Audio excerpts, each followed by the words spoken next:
Hi friends তোমরা সবাই কেমন আছো? আজকে আমি আবার একটা নিউ ভিডিও নিয়ে তোমাদের সামনে চলে এলাম। আর আজকে ভিডিওটা কিন্তু একটু অন্যরকম হতে চলেছে। অন্যরকম বলতে তোমরা সেটা একটুখানি পরেই বুঝতে পারবে। তার আগে তোমাদেরকে আজকে ওয়েদারটা দেখাই। এই যে সকাল থেকে বৃষ্টি পড়তে শুরু হয়েছে, ভালো রকমই বৃষ্টিটা হচ্ছে জানো তো। দুদিন যা গরম পড়েছিল না, মানে আর থাকা যাচ্ছিল না। তো বৃষ্টিটা হয়ে একদিকে ভালোই হয়েছে, বেশ ওয়েদারটা ঠান্ডা ঠান্ডা হয়ে গেছে। তো দেখলে তো বাইরে কেমন পরিমাণে বৃষ্টি হচ্ছে। এবার তোমাদেরকে কারণটা বলি। আজকে যেহেতু রবিবার সব বাড়িতেই মোটামুটি চিকেন বা মাটন এসব হয়েই থাকে। তো আমাদের বাড়িতেও আজকে হবে মাংস। আর আজকে মাংসটা আমি রান্না করব, কিন্তু একটু অন্য ধরনের। মানে তোমরা তো মাংস ঝোল চিকেন কারি এইসবই মানে খাও, আমি আজকে একটু অন্যরকম ট্রাই করব।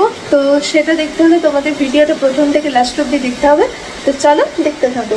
আমি নিচে নেমে চলে এসেছি আর রান্নাঘরেও ঢুকে পড়েছি। তোমাদেরকে হোম ট্যুর যেদিন ভিডিওটা দিয়েছিলাম সেদিন তো তোমরা রান্নাঘরের সমস্ত কিছুই দেখতে পেয়েছিলে। আজকে তাও একবার ভালো করে তোমাদেরকে ঘুরিয়ে দেখিয়ে দাঁড়াও। এই যে এই হচ্ছে আমার শ্বশুর বাড়ির রান্নাঘর। এদিকে একটা জানালা আছে, খুব সুন্দর হাওয়া দেয়। তো রান্নাঘরটা প্রায় আজ থেকে 30 বছর আগেকার, আমার শাশুড়ি মায়ের মুখে শোনা। তো যাই হোক, এখনকার মতো অত মডিউলার কিচেন না আমাদেরটা, তবে ঠিকঠাক সিম্পলের মধ্যে সুন্দর। তো চলো এবার রান্নার দিকে মানে নজর দিই, তোমরাও দেখতে থাকো। তো চলো চিকেন পোস্ত আজকে বানাবো। তো কি করে বানাবো সেটা তোমরা দেখতে থাকো। এখানে তোমাদেরকে প্রথমেই দেখিয়ে দিই। দেখো চিকেনের সাইজগুলো খুব একটা ছোটও নিইনি, খুব একটা বড়ও নিইনি। ওই দোকানে গিয়ে বললেই হবে যে চিলি চিকেনের যেরকম চিকেনের সাইজগুলো হয় সেরকম টাইপে করে দিতে। তো সেরকমই করে দিয়েছে। আর হ্যাঁ, তোমরা চাইলে এবার এটাকে বাড়িতে না আরেকটু ছোট করে পিস করতে পারো, তাহলে ভালো হয়। তো যাই হোক, এবার এটাকে প্রেসারে নুন আর জল দিয়ে একটুখানি করে সিদ্ধ করে নেবো।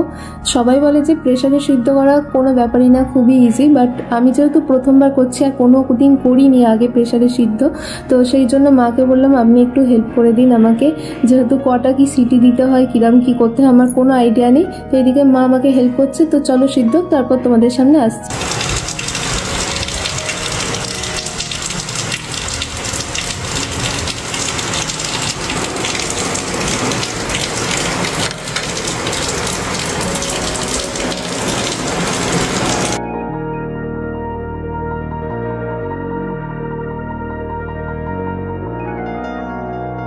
তো আজকে তো আমি তোমাদের সঙ্গে চিকেন পোস্ত রেসিপি শেয়ার করব। আর একটা কথা, তোমরা যারা আমার রেগুলার ভিডিও দেখো, মানে প্রথম থেকে একদম দেখে আসছো, তারা তো জানো চিকেন পোস্তটা আমি অলরেডি 2বার শেয়ার করা আছে আমার চ্যানেলে। আমার মায়ের রেসিপি, মানে আমি মায়ের কাছ থেকে শিখেছি। তো যারা দেখেছো তারা তো জানো। আর যারা আমার মানে ইউটিউবের আমার নতুন সদস্য, আমার ফ্যামিলি বলতে পারো, তো তাদের জন্য আজকে আমি এটা শেয়ার করব। তারা তো দেখেনি। আর শ্বশুরবাড়িতেও আজকে আমি ফার্স্ট টাইম খাওয়াবো। জানি না, একটু ভয়ে ভয়ে আছি, জানি না কি হবে, তবুও চেষ্টা করলে কি না হয়। তো এখানে এই যে পোস্ত, এটা কিন্তু আমি বাটিনি, সত্যি কথা বলতে এটা দিদা বেটে দিয়েছে। এখানে পোস্তর জলটা আছে, পেঁয়াজ কুচি আছে। আর এইদিকে তোমাদেরকে প্রথমেই দেখালাম, আর একবার দেখিয়ে দিই। এখানে চিকেনগুলো কিন্তু ছোট ছোট করে পিস করে নিতে হবে চিকেন পোস্ততে, বড় বড় পিস করলে হবে না। আর বোনলেস চিকেন নিলে সবচেয়ে ভালো হয়। একটু হাড়ও রেখে দিয়েছি। এইগুলো নুন জল দিয়ে সিদ্ধ করে নিয়েছি। চাইলে তোমরা কড়াইতেও মানে দিয়ে সিদ্ধ করতে পারো, আমি আগেই সিদ্ধ করে নিয়েছি যেরকম আর কি। তাহলে গ্যাসের মানে যেহেতু আমি গ্যাসে করছি, তো একটু গ্যাসের খরচটাও কমবে। আর আমি যখন ওখানে উনুনে করেছিলাম তখন আমি একেবারে কড়াই দিয়েই সিদ্ধ করেছিলাম। তো যাই হোক, চলো ফার্স্টে আমি গ্যাসটা জ্বালাই।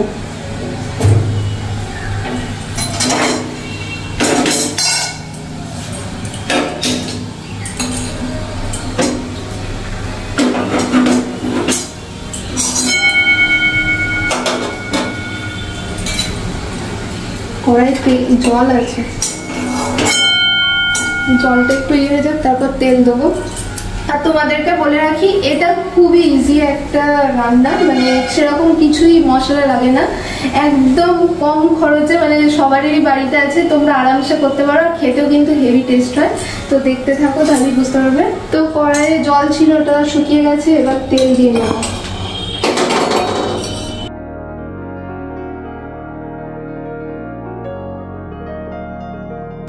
আমি বেশি তেল দেবো না, 2 কলা দিচ্ছি। যেরকম মাংস আর কি দেবে পরিমাণ অনুযায়ী সেরকম পরিমাণ মতো দিলেই হবে সবকিছু। তেলটা একটু গরম হতে দেবো।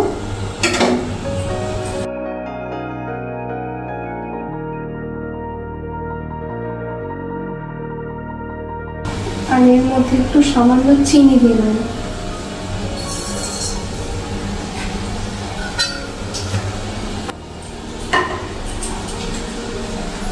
আর তেজপাতা দেবো। তেজপাতাটা ধুয়েছিলাম তো, জল আছে।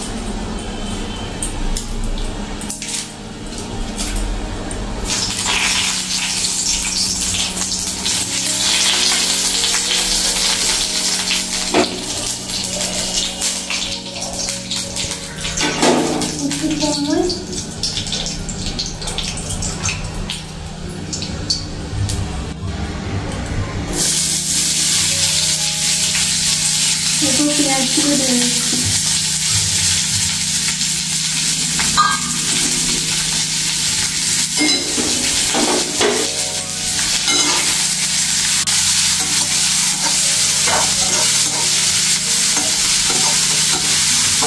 পেঁয়াজগুলো সামান্য একটু ভেজে দেবো, খুব বেশিও ভাজবো না। মানে একদম এমনি রান্নায় কি কি হয়, মানে মাংস রান্না করলে, কষা করলে বা ঝোল করলে পেঁয়াজগুলো একদম লাল লাল করে ভেজে দিই। তো একদম লাল লাল করে ভাজবো না, যেহেতু এটা চিকেন পোস্ত করবো। তো হালকা একটু ভেজে নেবো, খুব বেশি ভাজবো না। হালকা একটা মজার কথা, মানে আগে বিয়ের আগে মায়ের কাছে যখন কিছু মানে ধরো মা রান্না করতো, আর আমি কি করতাম, মা একটুখানি পেঁয়াজ দিয়ে দিই, একটুখানি মাছ ছেড়ে দিই, মানে 100 হাত দুধ, মানে 100 হাত পেছিয়ে মনে হয় থাকতাম। আর তেলটা আরো ছিটকাতো, এত ভয় লাগতো না। এখানে একটু একটু ভয় লাগতো, বাট আস্তে আস্তে সব হয়ে যায়। আর হ্যাঁ, এটাতে কিন্তু কোনো রকম রসুন দেবো না, তাহলে কিন্তু পোস্তর সেন্টটা থাকবে না। এই যে পেঁয়াজটা দেখো খুব বেশি লাল লাল করে ভাজিনি, লো ফ্লেমে একদম হালকা, একটু হালকা লাল হয়েছে, খুব বেশি হয়নি। তো এরপর আমি দিয়ে দেবো হচ্ছে যে সিদ্ধ করা চিকেনটা।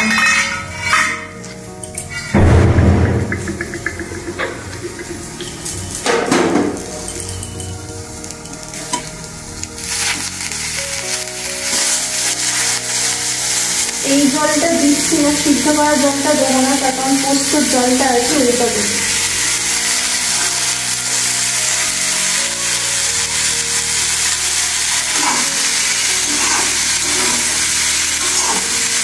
পোস্তর জলটা দিয়ে নেবো।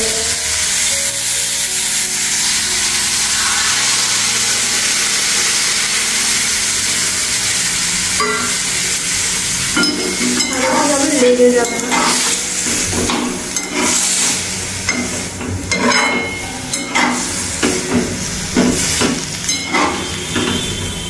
এর মধ্যে এবার আমি একটু নুন দেবো হাতটাতে।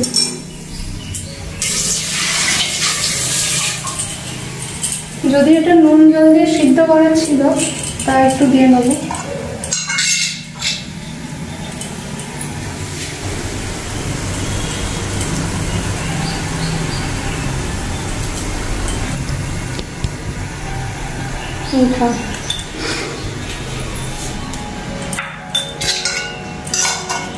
কাঁচা লঙ্কাগুলো দিয়ে দেবো।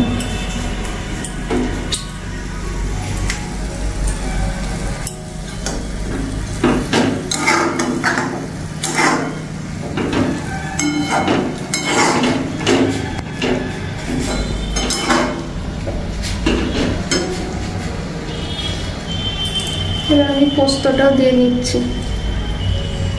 পোস্তটা একটু বেশি পরিমাণে দেওয়া হবে, মানে বেশি পরিমাণে বলতে যেরকম আর কি তোমরা মাংস নেবে তার থেকে মানে সেরকম বুঝে শুনে দিও, যেহেতু এটা পোস্তর ওপরে ইয়ে হচ্ছে। পোস্তটা একটু দিলেও ভালো হয়, গ্রেভিটা বেশ ভালো হবে।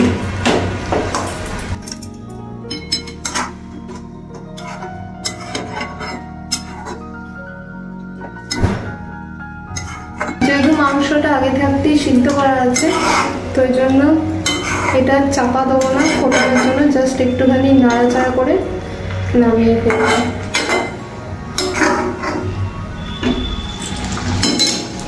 এই যে 1 মিনিট মতো রেখে দিয়েছিলাম, এবার পোস্তর সেন্টটাও বেরিয়ে গেছে। আমি প্রথমে তো কাঁচা লঙ্কা দিয়েছিলাম, তোমরা দেখলে, তারপর আমার মনে হলো একটু ঝাল কম হতে পারে, তাই জন্য আর একটা দিয়ে নিয়েছি। জানি না কি হবে, নুন টুন সব ঠিক আছে নাকি কিছুই বুঝতে পারছি না। চলো এবার এটা নামিয়ে দিই।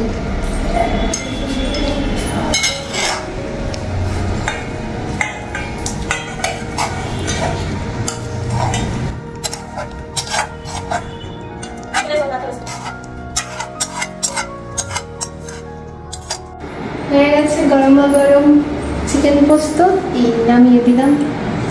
এবার খাওয়া শুরু হবে। ডাল লাগবে কি? নালে মসুর ডালের বড়ার ঝাল একটা আছে,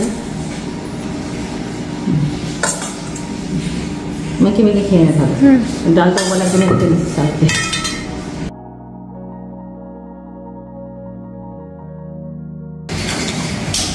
ভালো